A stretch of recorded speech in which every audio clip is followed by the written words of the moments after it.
ও ক্রীড়া পরিকাঠামোকে আরও শক্তিশালী করতে গুরুত্বপূর্ণ উদ্যোগ নিল ত্রিপুরা ক্রিকেট অ্যাসোসিয়েশনের উদ্যোগে বিভিন্ন ক্রিকেটাররা ও ক্রীড়ার সংগঠনের মধ্যে ক্রিকেটের কিট ব্যাগ এবং নানা ধরনের ক্রীড়া সামগ্রী বিতরণ করা হয়। ত্রিপুরা ক্রিকেট অ্যাসোসিয়েশনের উদ্যোগে এক অনুষ্ঠানের মাধ্যমে 108টি ক্রিকেট কিট ব্যাগ এবং বিভিন্ন খেলার সামগ্রী প্রদান করা হয়। অনুষ্ঠানে প্রধান অতিথি হিসাবে ছিলেন মুখ্যমন্ত্রী প্রফেসর ডক্টর মানিক সাহা। এছাড়াও উপস্থিত ছিলেন ত্রিপুরা ক্রিকেট অ্যাসোসিয়েশনের কর্মকর্তা এবং ক্রীড়া জগতের বিশিষ্ট ব্যক্তিরা। এই দিন মুখ্যমন্ত্রী বলেন, যুব সমাজকে খেলাধুলোর প্রতি আরও বেশি উৎসাহ করতে রাজ্য সরকার ও বিভিন্ন ক্রীড়া সংস্থা একসঙ্গে কাজ করছে। রাজ্যের প্রতিভার খেলোয়াড়দের জাতীয় ও আন্তর্জাতিক স্তরে এগিয়ে নিয়ে যাওয়ার জন্য এই উদ্যোগের মূল লক্ষ্য। অনুষ্ঠানে ক্রিকেটারদের হাতে কিট ব্যাগ ও অন্যান্য ক্রীড়া সামগ্রী তুলে দেওয়া হয়। এই উদ্যোগে উপকৃত হওয়া খেলোয়াড়দের মধ্যে উৎসাহ ও আনন্দের লক্ষ্য করা যায়। ত্রিপুরা ক্রিকেট অ্যাসোসিয়েশনে এই উদ্যোগে রাজ্যে ক্রীড়া উন্নয়ন নতুন মাত্রা যোগ করবে বলে মনে করেছে ক্রীড়া প্রেমীরা। অর্থ বছরে আমাদের যে যুব বিষয়ক ক্রীড়া দপ্তরের জন্য বেশ কিছু উদ্যোগ রাখা হয়েছে, যা আগামী দিনে ক্রীড়া যে ইনফ্রাস্ট্রাকচার আছে সেটাকে আরো বেশি করে প্রসারিত হবে।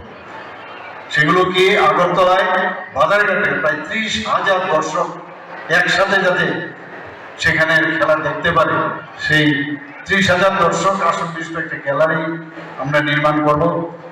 আগরতলা স্থিত নেতাজি সুভাষ আঞ্চলিক প্রশিক্ষণ কেন্দ্রে একটি স্পোর্টস হলের নির্মাণ আমরা করছি। সেখানে ব্লক, মহকুমা, জেলা ও রাজ্য স্তরে স্কুল ক্রীড়া প্রতিযোগিতা অনুষ্ঠিত হচ্ছে এবং সেখানে এই যে প্রতিযোগিতা হচ্ছে তার মধ্যে যারা যারা আছেন তাদের ট্যালেন্ট সার্চ করা একটা প্রকল্প রাখা হয়েছে। এইভাবে একের পর এক আমরা চাইছি, কারণ আমরা জানি যে healthy mind resides in healthy body. যদি আমাদের আগামী যারা প্রজন্ম আছে তারা যদি সুস্থ দেহ থাকে তাহলে সুস্থ মাইন্ডও থাকে।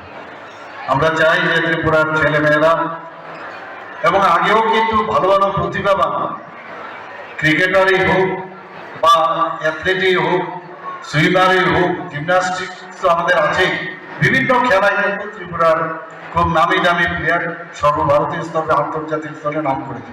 আমরা চাই যে আমাদের যে বিভিন্ন যেসব আমাদের ইভেন্ট আছে সবকটাতে আমাদের ছেলেমেয়েরা নাম করুক এবং আমরাও ত্রিপুরা সরকারও চাইছি প্লেয়ারদের জন্য কি কি আমরা সুযোগ সুবিধা আমরা আরো বাড়াতে পারি। মাননীয় প্রধানমন্ত্রীজির যে ইচ্ছা সেটা আমরা পূরণ করব এবং বিকশিত ভারত 2047 যে হতে যাচ্ছে সেই 2047 বিকশিত ত্রিপুরা করার লক্ষ্যেও আমরা কাজ করছি। এখানে আবারও আমি আমাদের স্টেট ব্যাংক অফ ইন্ডিয়া এবং ত্রিপুরা ক্রিকেট অ্যাসোসিয়েশনকে আমি ধন্যবাদ দেবো এই ধরনের একটা আয়োজন এখানে রাখার জন্য। সবাইকে অসংখ্য ধন্যবাদ। নমস্কার, জয় হিন্দ, ভারত মাতা কি জয়। ব্যুরো রিপোর্ট, রাত দিন নিউজ নেটওয়ার্ক।